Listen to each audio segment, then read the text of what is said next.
Welcome to Feminism Today, everyone. I'm Sophia Johnson in New York. Since Anna Eskamani was elected representative for the 47th District in Orlando in 2018, she has been on the front lines and in the headlines, championing a progressive agenda for economic justice, pushing forward clean energy while pushing back against polluters, and advocating for expanding funding for public school education. Representative Eskamani joins us now from her office in Orlando to talk about her progressive agenda and how she is fighting to protect her constituents against conservative laws such as reproductive rights restrictions and the Don't Say Gay laws in Florida. Representative Eskamani, welcome to Feminism Today. Thank you so much for having me, Doctor. It's a pleasure to be here. After the GOP's 2020 win, you tweeted, "We need a whole new direction for Florida's Democrats." What's the best strategic vision for Florida Democrats? And what is your vision for the party? Well, I have been a part of Democratic advocacy and organizing for more than a decade. I actually started as a college Democrat student at the University of Central Florida, organizing on my college campus and helping register more than 12,000 students to vote prior to the 2012 election cycle. And so I know a thing or two when it comes about how do you build power at a local level and inspire people to actually not only go out and vote, but to be engaged at a deeper level. Because I think that needs to be key for us. We can't just beg people to come out and vote. You have to earn their support, earn their respect, and build efficacy long term. Right. And that's what we've done at Team Anna. You know, I flipped a seat from red to blue in 2018.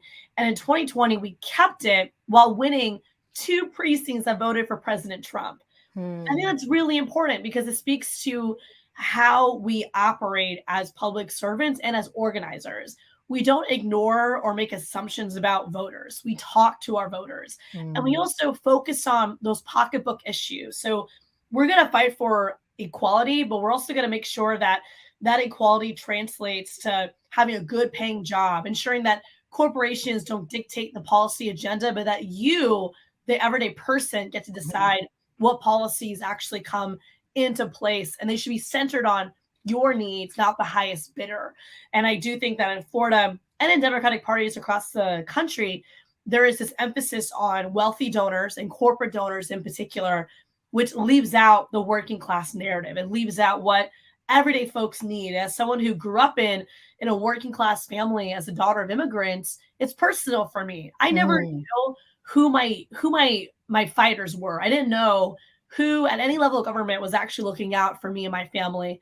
And I want to make sure that for every working class hero out there, they know who has their back. And it's really important that Democrats own that work and walk the talk when it comes to amplifying the needs of every single person in this state. You talk a lot about your working class family on the campaign trail, and obviously you just brought it up. And you also write about the fact that your mother inspired you to get involved in public service. Can you tell us a little bit about that?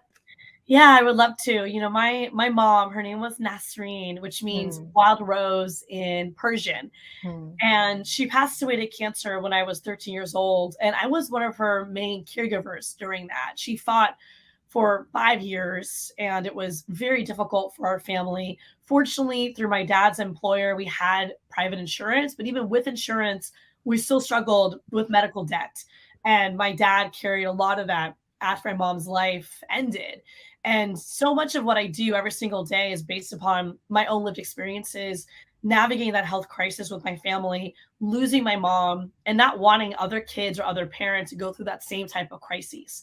If we can open up access to healthcare and make healthcare universally available, then we can prevent these types of situations from happening. And we can also keep people out of medical debt, which is one of the leading causes of financial uncertainty and risk in this country right now. And so my mom was one of the strongest women I will ever know. And though I only knew her for a short period of time, she really left a mark with me in leading with endless amounts of joy, in giving without expecting anything in return, and also ensuring that you are setting a role model for others. My mom was one of the most courageous and also strongest women in the sense that she worked multiple minimum wage jobs to make ends meet, and yet she was so selfless. Any Mm, extra dollar she made, she gave it to her family. She spent it on our little home to make it better. And mm, actually, before my mom passed away, her and my dad had purchased a new home, and it was gonna be the first time that my twin sister and I would have our own bedroom. It was really my mom's dream house, and she only was able to spend 2 nights in it before she had to go back to the hospital and pass away, and mm. I remember that story as a part of me and my identity, and how so many families, they work so hard, and yet they don't even get to experience the results of that. And that's what we need to change. We need to make sure that hard work actually translates to economic success and good health. And Yeah. that's not the formula in this country right now. Right. First of all, I'm sorry for your loss. That is a terrible loss, but also I'm so inspired by the seed that she planted and how it's grown and blossomed. So that's very beautiful to hear. I'm wondering though, and since you're on the subject of your immigrant family experience, the lived experiences, as I'm thinking about the history and the story of Iran and those who became migrants into the US, how you might be processing this moment, this experience in the Ukraine. Yeah, it's very, very difficult. And my full heart is with the people of Ukraine. And I also jump to action, right? Because as a state lawmaker, I'm not able to make decisions about foreign relations. What I can do is help shape how welcoming this country is and how welcoming Florida is to the refugee, to the immigrant, to ensure Mm, that we are leading by example in not rejecting those who are seeking shelter and seeking help, and actually being as open and welcome as possible. And my own parents' political journey is one with so much grief. I mean, so many Iranians came to the United States with every intention to go back. And mm, the 1979 revolution changed everything, and the hostage crisis changed everything, where so many Iranians and Iranian Americans became vilified. They faced a serious discrimination, to the point where my dad wouldn't even tell people he was Iranian. It was almost mm. better to just avoid the conversation completely. Yeah, So I look at this as an opportunity to not only continue advocating for peace, but to also be intentional in saying that we must welcome those who seek help in this country, who come here often with nothing but the clothing on their backs. And we cannot treat anyone differently just because they don't have the same status as you and yeah, I. And yeah, so it yeah, really just affirmed that for me. yeah. Talk to me a little bit about your district. Who are the people of District 47? Uh, uh, what do you do? What's your industry? What are people interested in? Yeah, I would love to. So, District 47 is the heart of Orange County, Florida. And so it encompasses the city of Orlando, Winter Park, Belle Isle, Edgewood. And with redistricting, it will actually expand to include the town of Edenville, which is a historic African American community, alongside the city of Maitland. It's Mm, very much um, reflective of Central Florida's diversity. We have some of the wealthiest of zip codes, folks who live in beautiful communities, and we have folks who are unhoused, folks who are living in downtown Orlando, folks who are living out of their cars, folks who live in hotels and motels.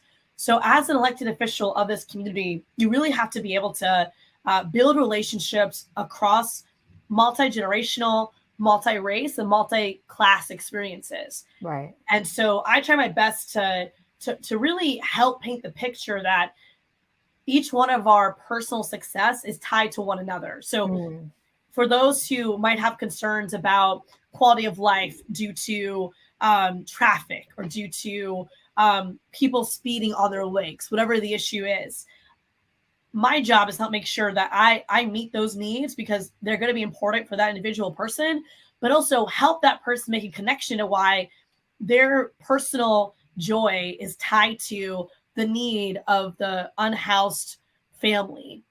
and to help make sure that we paint that picture of success being unified, success being tied to one another, Sure. versus you have to lose in order for me to win. So Yeah. so our district is very much driven by a service economy. We have a lot of theme park workers who live in District 47. We have a lot of educators as well. We have some of the best schools in Orange County and one of the largest universities in the country in Central Florida. And so we try really hard to make sure that we're focused on what every single person cares about. Yeah. And that is very much our focus in the legislature. Yeah. I'm interested also in this connection between you, as you talk about, as you've publicly talked about Planned Parenthood and reproductive justice, the Pulse nightclub shooting, which Yeah. brings us to all kinds of intersections of identity as well as gun laws, and those sorts of tragedies in our nation.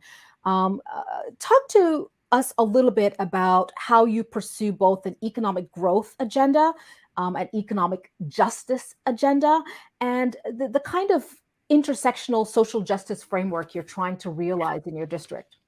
I love this question. So, first of all, I am the type of person who runs towards the fire, not away from the fire. Mm, And I think for a lot of elected officials, they want to avoid these complex problems and just focus on campaign rhetoric and not actually help Floridians reach their fullest potential. And there have been so many crises in our community, whether it's the affordable housing crisis, whether it is the COVID-19 pandemic, or whether in our case in Florida, hurricanes and natural disasters and rising sea level. And so I do my best to help folks understand that their struggles are tied to their neighbors' struggles. right. And when it comes to issues of reproductive health, issues of LGBTQ plus rights, Hmm. issue of immigrant rights, they are all tied together because you are not going to be fully free unless everyone Hmm. around you is. Sure. And part of our advocacy, especially when I worked at Planned Parenthood before I ran for office, again, it comes from the fact that 1 in 5 American women have been a Planned Parenthood patient in this country, and 1 in 4 have had an abortion. And so when you share these facts with your peers and with your constituents, it helps them build empathy to understand just how personal and private these situations are and how we should respect a person's ability to love who they want to love, to make decisions Hmm. about their family and about Hmm. when they are ready to become a parent, or in the case that's very common for those who choose to end a pregnancy, when they are deciding to parent or not, based upon the fact of how many children they might already be caretaking of. And Right. so we have to be really, really empathetic on these issues and help break the shame and the judgment and the stigma that surrounds that. Unfortunately, many conservatives have been monopolizing. You know, I always wonder just how hard it would be to attack LGBTQ plus people or to attack abortion if it wasn't so stigmatized, if there wasn't so much Mm, homophobia and transphobia out there. So through personal story sharing, through helping folks understand why someone might find themselves in this situation, then we're also able to take it a step deeper to talk about, well, how does this also look like from a racial perspective? Because right. looking at abortion bans specifically, they impact every person who might find themselves in this situation. But if you're a person of means, then you will find a way to express bodily autonomy. Yeah. It's going to be difficult. You're going to have to probably leave the state and go to another location and probably find time off work or childcare. But if you have money, you will find a way to do that. Right. For those who do not, which are often going to be people of color, working class folks, folks who don't speak English, folks who have a disability, who are more likely to also experience sexual assault compared to their peers. Hmm. These are going to be the communities that do not have access. So you really are, in the case of an abortion ban, creating economic injustice because you're creating a situation in your community where some will have access and some will not, Hmm. purely based on how much money they have. Right. And I think when you help folks understand that, they realize that this is bad policy and we should instead focus on prevention. We should focus on access to healthcare overall while not judging and shaming those who make a decision to end a pregnancy. Yeah. One of the things I see, and I really laud you for, is this really strong support of women's rights. Obviously, this is the Feminism Today show. We wanted to learn more about how men, women, people are advocating for change in their unique spaces. I read somewhere that you supported and advocated a diaper tax ban. I mean, who does this? Tell me a little bit about how this came about. This is amazing. I mean, it makes sense. Absolutely. Well, I don't know if folks realize that. I mean, you might when you buy diapers, they are taxed, and you can't actually use food stamps or WIC to buy diapers. Had no idea. Yeah. And this is an essential good. This is an essential need for families and parents. And so it has been one of my legislative priorities to eliminate the diaper tax in Florida for children's diapers and also adult diapers, because I don't think we realize just how important that is, especially for elders Sure. and for people like my mom when she was at the end of her life. And so we made this one of our legislative priorities going to Tallahassee. And for folks who don't know, the Florida legislature is majority Republican. There's only 40 some Democrats out of a House of 120 members. So when you are a Democrat on a mission to get some sort of policy proposal done and passed, you have to find ways to work across the aisle. So I believe in building bridges when you can, Yeah. but never sacrificing your values and holding people and corporations accountable when you must. Yeah. And so I do my best to walk the talk with those values. And we were actually successful in getting in the tax package for this year a 1-year tax break on children's diapers. Wow. That'll save Florida families over $48 million. Now, my goal is to make it permanent. My goal is to extend that to adult diapers as well. And that's the path that we're on. But the fact that we got it done this year is monumental, especially while we navigate so many offensive culture wars, an abortion ban, attack on immigrants, the Don't Say Gay bill. We also saw an anti-CRT bill this year. So I do my best to hold my colleagues accountable on these terrible bills, while also pushing forward in areas where we can get things done. And we did that with the diaper tax this year. On the subject of the Don't Say Gay bill, Floridians are fighting back against the parental rights in education. This is the Florida HB 1557 bill, which has so polarized the state and the country, people can't even agree on what to call it. Students, teachers, even corporations are voicing their discomfort, if not outright anger, with the direction of this controversial legislation. I understand, I've read, maybe you can correct me on this, that you were one of the first Democrats to see the bill in the committee. And I read you started calling it Don't Say Gay bill. The counter nickname name, being anti-grooming bill. Can you talk to us a little bit about this controversial legislation?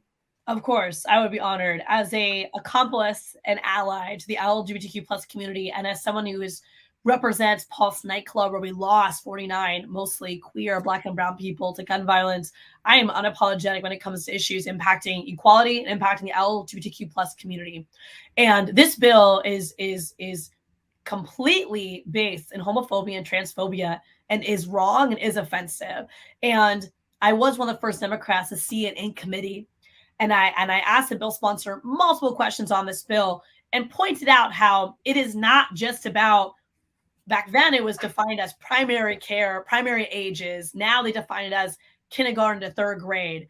But it's not just about kindergarten to third grade. The word "or" is in the bill. So this censorship on sexual orientation, gender identity goes beyond third grade and will absolutely create an environment where teachers cannot even admit that LGBTQ plus people exist.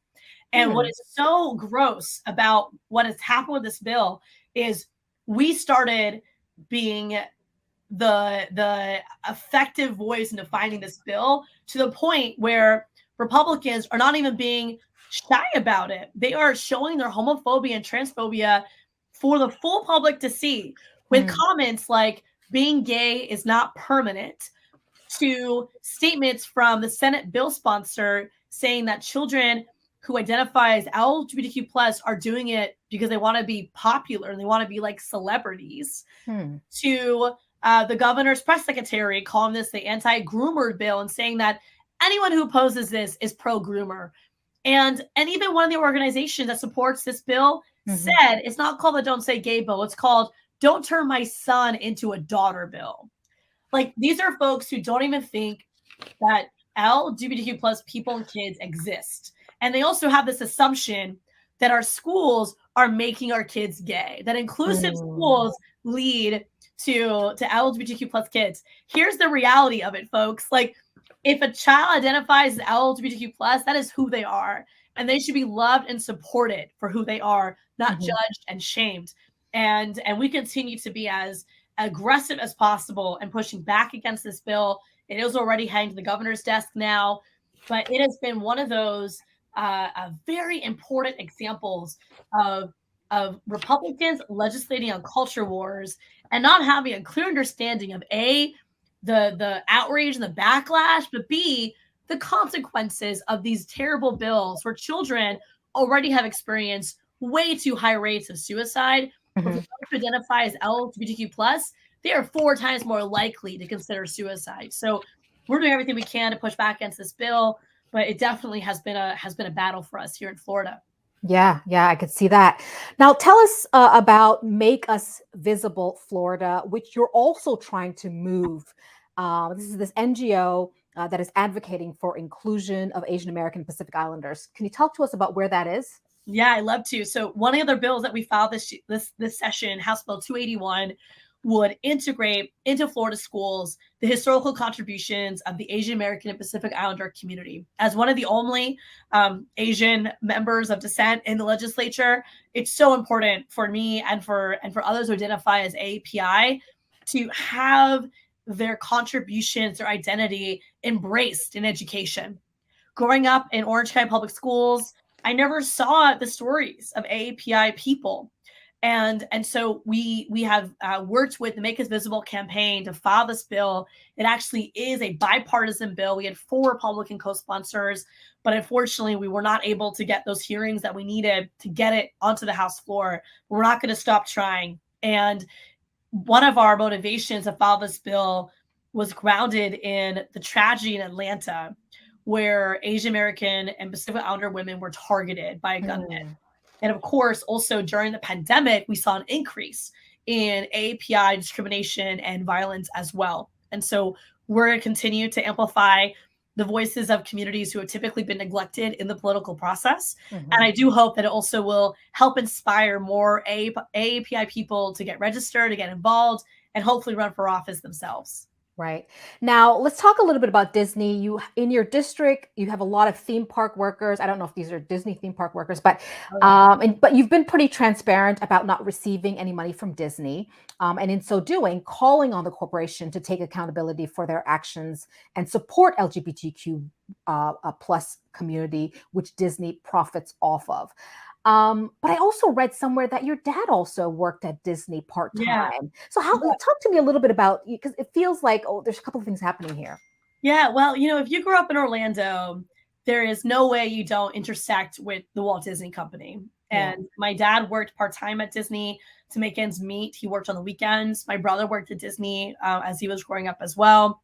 And of course, being a kid, we had my dad's comp tickets where we would go to the parks. And if we didn't have my dad's free tickets, we never would have been able to afford it because it is so expensive for locals to actually have that experience. And when I made the decision to run for office, I already knew that there were some very influential corporations in the state of Florida that did not reflect my values.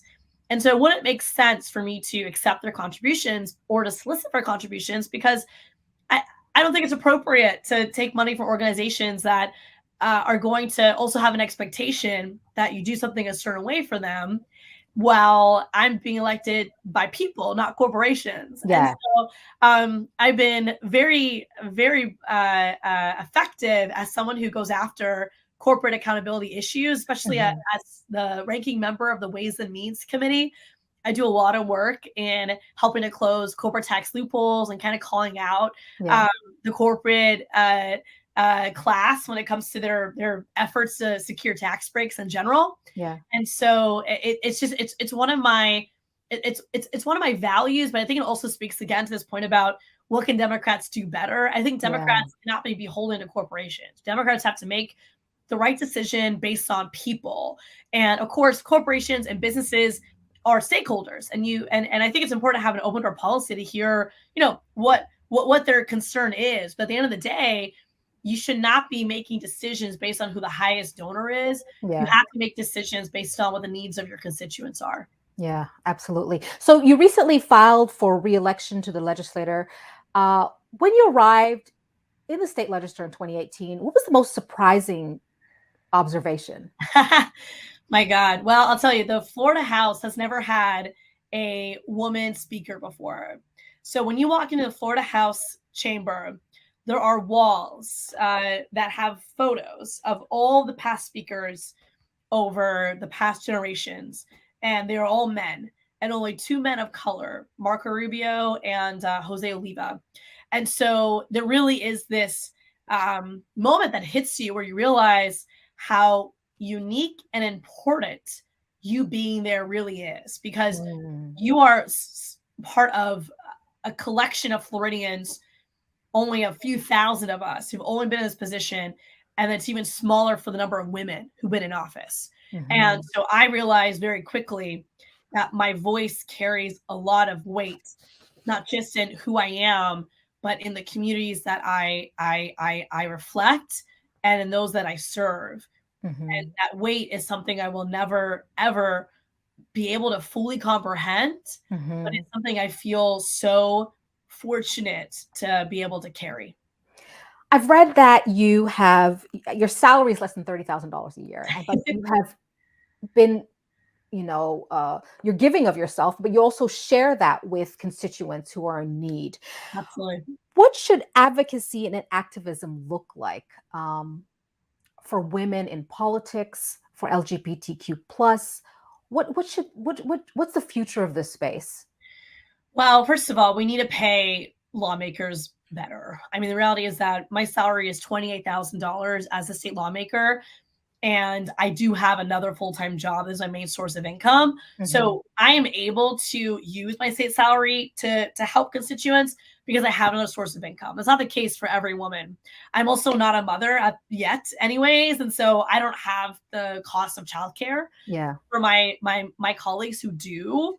It's another added dynamic, right? So if we want to make politics more accessible for working class people and everyday people, we have to have a serious conversation about how do our state legislatures operate, and are we actually creating an ecosystem where non-wealthy people can serve. Yeah. And there's been efforts by my Republican colleagues to eliminate salaries for school board members, for example. And that is such a damaging philosophy, because then you're really locking it out for the PTA mom who wants to run for office. You're locking them out when you pass those type Right. of policies. Right.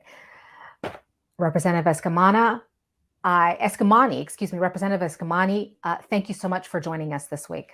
Thank you for having me. And that's it for our program today. Remember, you can follow me and the show on Instagram or Twitter. Thank you so much for watching Feminism Today on Free Speech TV. Join us again next week.